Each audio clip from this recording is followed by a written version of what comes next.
Hello, this is Dr. S. Mocker, and welcome to today's session, 1491, the Americas.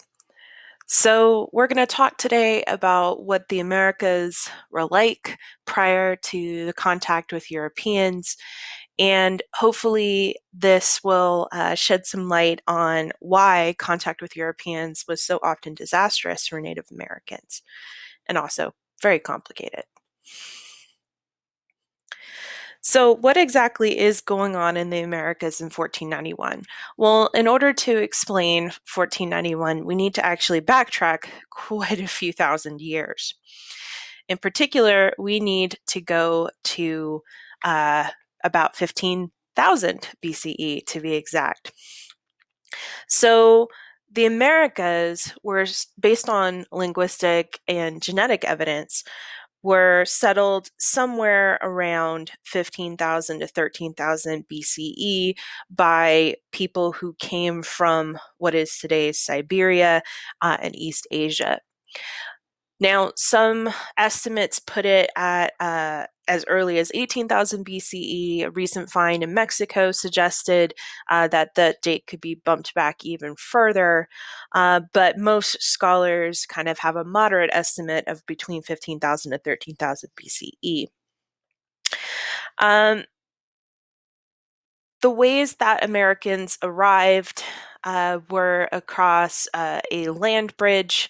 The Bering Land Bridge theory is one of the oldest theories of how humans got to the Americas. Around the time period that we're talking about, the sea levels were far lower because the Earth was going through a global cooling period. And so that meant that what is today ocean in between Alaska and Russia, the Bering Sea, would have had some land connecting the two bodies and allowed people to walk across. There's also a migration theory called coastal migration that argued that people also settled the Americas by sailing boats, hugging the coastline, or walking along the coastline, and therefore that might explain why we have fairly rapid settlement throughout both North America and South America fairly quickly. So humans migrated to their southernmost extent in the Americas by about 9500 BCE. And why the Americas become isolated is as sea levels rise, the land bridge is cut off, we start to see a sharp decline in migration along the coastline, roughly around the year 12,000 BCE. So at that point, the people in the Americas become cut off in contact with people outside. So there's no contact for thousands and thousands of years between the Americas and then Europe, Asia, and Africa. There is some evidence to suggest, based on recent genetic studies, that there was at least a little bit of sustained contact between people in the Pacific and South America. But again, for the most part, the peoples in the Pacific are relatively isolated to within the Pacific, much like the peoples of the Americas are isolated within the Americas. So this isolation means that not only do we not have any kind of material contact, so no trade going on with what we would call the old world or Africa, Europe, and Asia, but there's also no interaction that would allow for exposure to disease. What we're going to start to see after European contact is Native Americans dying by the millions because their immune systems have no immunity, no prior exposure to diseases brought over from Europe, Africa, and Asia. This is what we call a virgin soil epidemic. In other words, people's immune systems, people's bodies have sort of no inborn memory because prior generations have never experienced illnesses like this before. So this isolation is going to have a profound impact on Native Americans when it comes to disease. Now, what do the Americas look like in 1491? Well, the Americas are two very large continents, and so it's hard to make sweeping generalizations. I'm going to talk a little bit about some general trends, but do note that we're talking about a huge geographic spread. One thing that is for certain is we do have some densely populated empires in the year 1491. The Aztecs in Mexico, for example, have an empire of several million people. They dominated vassal sort of states, and they built massive cities like Tenochtitlan, which is pictured here on this slide if you're watching this video on YouTube.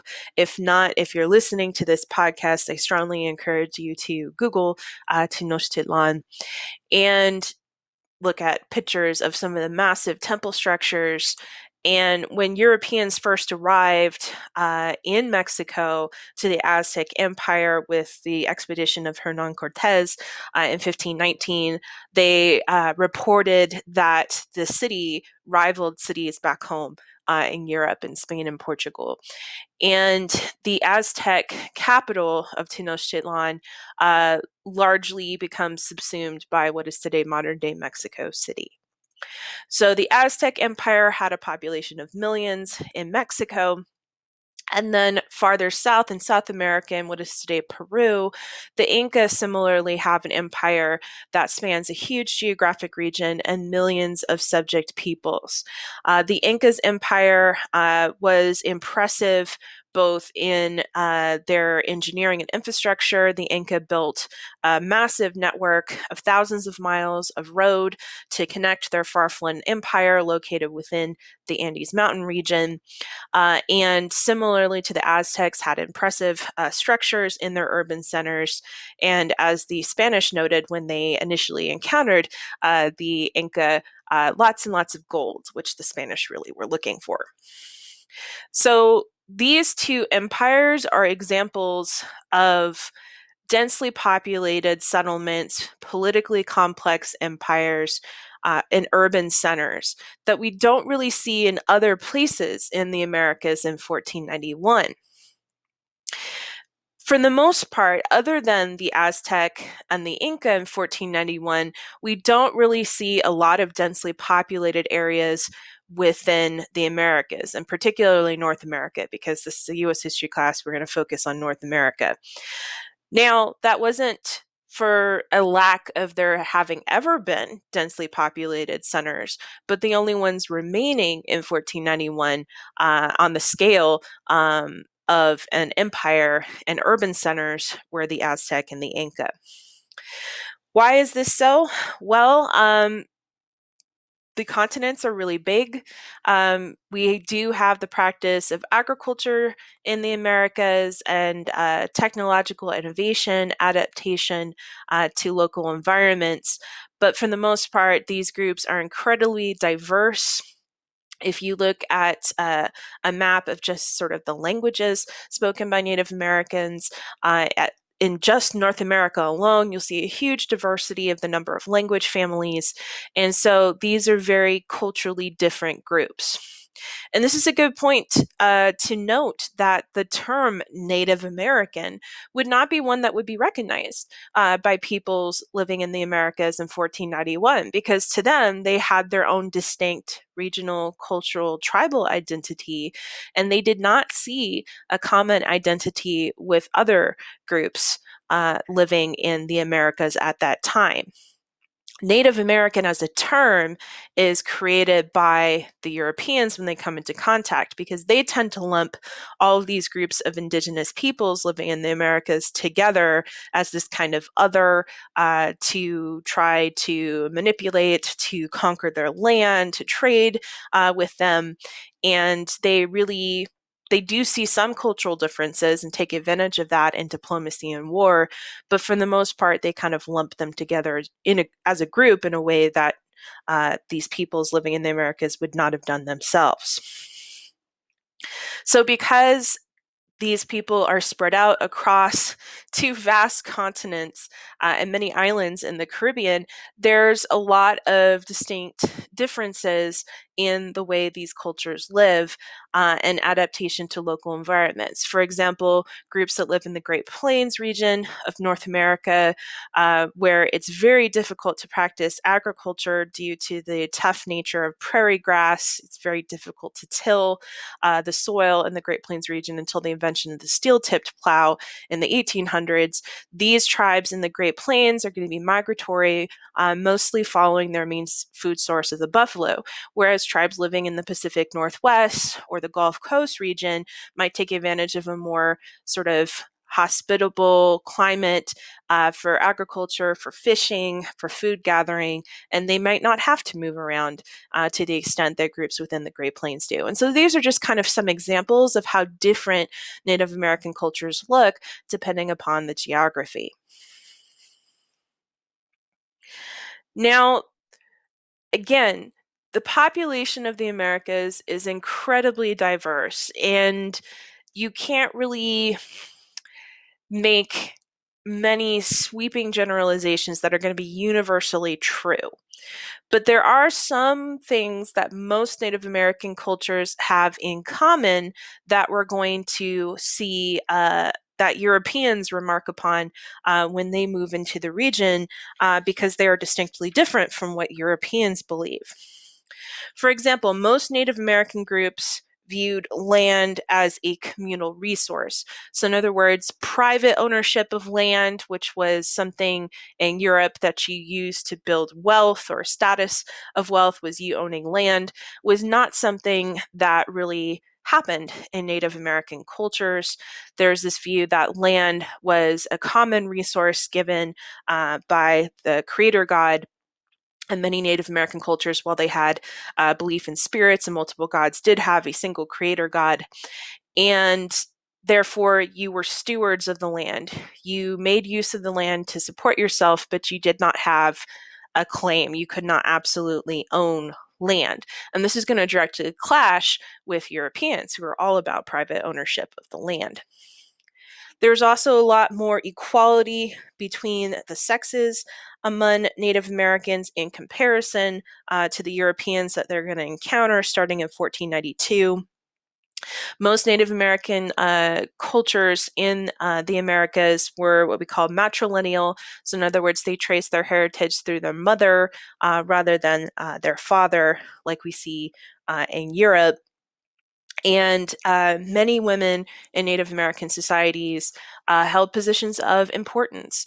In agricultural societies, women often were the ones that took possession of the tools and managed agriculture when men were away.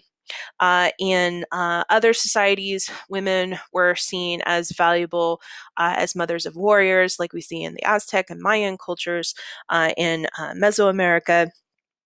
And in others, like the Iroquois, for example, who had a powerful political federation of several different tribes as of 1491, women were actually the ones who selected representatives from their clan to go to these meetings of the Iroquois Confederation. So Europeans thought that that was really weird, that women had more power and authority, because as we're going to see when we talk about colonization, European colonization in more detail, women don't have a lot of rights and power in European society in 1491. There's also a really important link between social status and religion within most Native American cultures. People who are seen as particularly attuned to the spiritual world oftentimes could rise in rank to become religious leaders. Oftentimes, if you had a more elite status within society, religious rituals were very important for you. For example, ritual bloodletting, again in the Aztec and Mayan cultures, was seen as a way for nobles to honor and to sacrifice to their gods. And that's going to be something that's very different from the European experience with religion, where basically religious rituals are pretty much the same regardless of your social status. So in 1491, Native Americans, as I mentioned, are an incredibly diverse group. The Europeans that encounter Native Americans are largely going to encounter them first in the Caribbean and Mesoamerica. So European encounters with Native Americans are going to include the Taino peoples in the Caribbean, and then the Aztec and the Inca in Mesoamerica and South America. And that's really going to set the tone for Europeans. Other Europeans arriving later are going to expect to find these massive empires on the scale of the Aztec and the Inca. And that's going to lead to some interesting contact and conflict with Native American groups who keep telling Europeans searching for cities of gold, yeah, we don't have those here. So the Americas in 1491, much different place than we're going to see even a year later in 1492, because the introduction of sustained contact with Europe, Africa, and Asia are going to have dramatic repercussions for Native Americans in the future.